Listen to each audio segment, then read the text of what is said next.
यीशु मसीह के खून में किया गया नया है। खुदा के जिंदा कलाम में से मरकज़ की अंजील पढ़ेंगे। हम दुआ गो हैं कि कलाम के सुनने से खुदा आपको बहुत बरकत दे। आमीन। यीशु मसीह इब्ने खुदा की खुशखबरी का शुरू। जैसा यसाया नबी की किताब में लिखा है कि देख, मैं अपना पैगंबर तेरे आगे भेजता हूँ जो तेरी राह तैयार करेगा। बियाबान में पुकारने वाले की आवाज़ आती है कि खुदावन की राह तैयार करो, उसके रास्ते सीधे बनाओ। यूहन्ना आया और बियाबान में बपतिस्मा देता और गुनाहों की मुआफ़ी के लिए तौबा के बपतिस्मा की मुनादी करता था। और यहूदिया के मुल्क के सब लोग और यरूशलेम के सब रहने वाले निकलकर उसके पास गए और उन्होंने अपने गुनाहों का इकरार करके दरियाए यरदन में उससे बपतिस्मा लिया। और यूहन्ना ऊन के बालों का लिबास पहने और चमड़े का पटका अपनी कमर से बांधे रहता और टेढ़ियां और जंगली शहद खाता था और ये मुनादी करता था कि मेरे बाद वो शख्स आने वाला है जो मुझसे जोरावर है। मैं इस लायक नहीं कि झुककर उसकी जूतियों का तस्मा खोलूं। मैंने तो तुमको पानी से बपतिस्मा दिया, मगर वो तुमको रूह कुद्दुस से बपतिस्मा देगा। और उन दिनों में ऐसा हुआ कि यीशु ने गलील के नासरत से आकर यरदन में यूहन्ना से बपतिस्मा लिया। और जब वो पानी से निकलकर ऊपर आया तो फिर फौर उसने आसमान को फटते और रूह को कबूतर की माने दबने ऊपर उतरते देखा। और आसमान से आवाज आई कि तू मेरा प्यारा बेटा है, तुझसे मैं खुश हूं।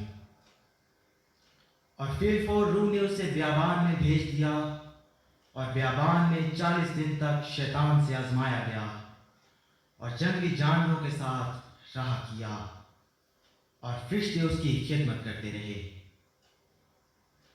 फिर यूहन्ना के पकवाए जाने के बाद यीशु ने गलील में आकर खुदा की खुशखबरी की मुनादी की और कहा कि वक्त पूरा हो गया है और खुदा की बादशाही नजदीक आ गई है। तौबा करो और खुशखबरी पर ईमान लाओ।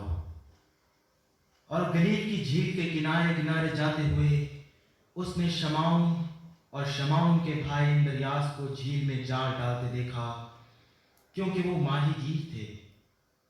और यीशु ने उनसे कहा, मेरे पीछे चले आओ तो मैं तुमको आदमगीर बनाऊंगा। वो फिर फौर जाल छोड़कर उसके पीछे हो लिए और थोड़ी दूर बढ़कर उसने जब्दी के बेटे याकूब और उसके भाई यूहन्ना को कश्ती पर जालों की मुरम्मत करते देखा। उसने फिर फौर उनको बुलाया और वो अपने बाप जब्दी को कश्ती पर मजदूरों के साथ छोड़कर उसके पीछे हो लिया। फिर वो कुफरनहूम में दाखिल हुए और वो फिर फौर सब्त के दिन इबादत खाना में जाकर तालीम देने लगा। और लोग उसकी तालीम से हैरान हुए, क्योंकि वो उनको फकीयों की तरह नहीं बल्कि साहिब इख्तियार की तरह तालीम देता था।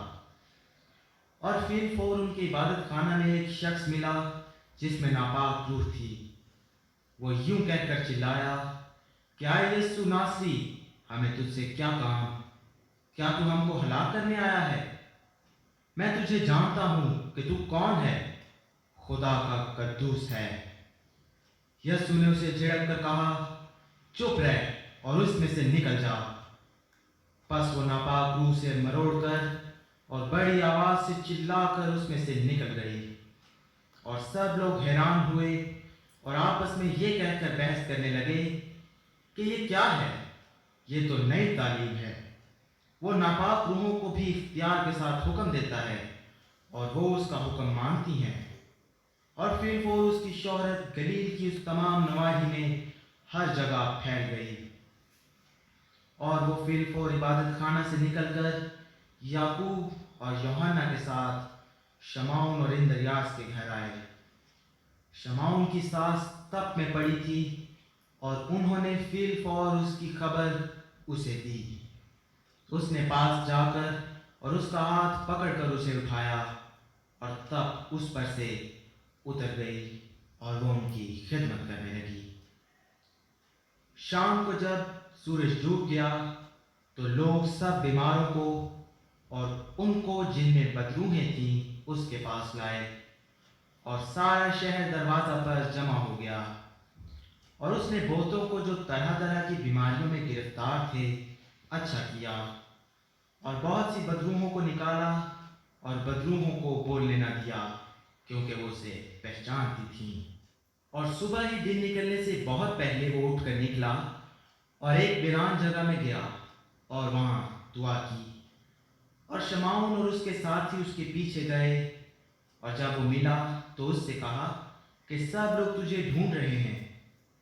اس نے ان سے کہا، آؤ ہم اور کہیں آس پاس کے شہروں میں چلیں تاکہ میں وہاں بھی منادی کروں، کیونکہ میں اسی لیے نکلا ہوں۔ اور وہ تمام گلیل میں ان کے عبادت خانوں میں جا جا کر منادی کرتا اور بدروحوں کو نکالتا رہا۔ اور ایک کوڑھی نے اس کے پاس آ کر اس کی منت کی اور اس کے سامنے گھٹنے ٹیک کر اس سے کہا، اگر تو چاہے تو مجھے پاک صاف کر سکتا ہے۔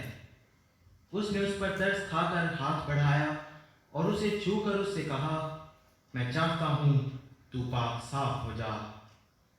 اور فی الفور اس کا کوڑ جاتا رہا اور وہ پاک صاف ہو گیا۔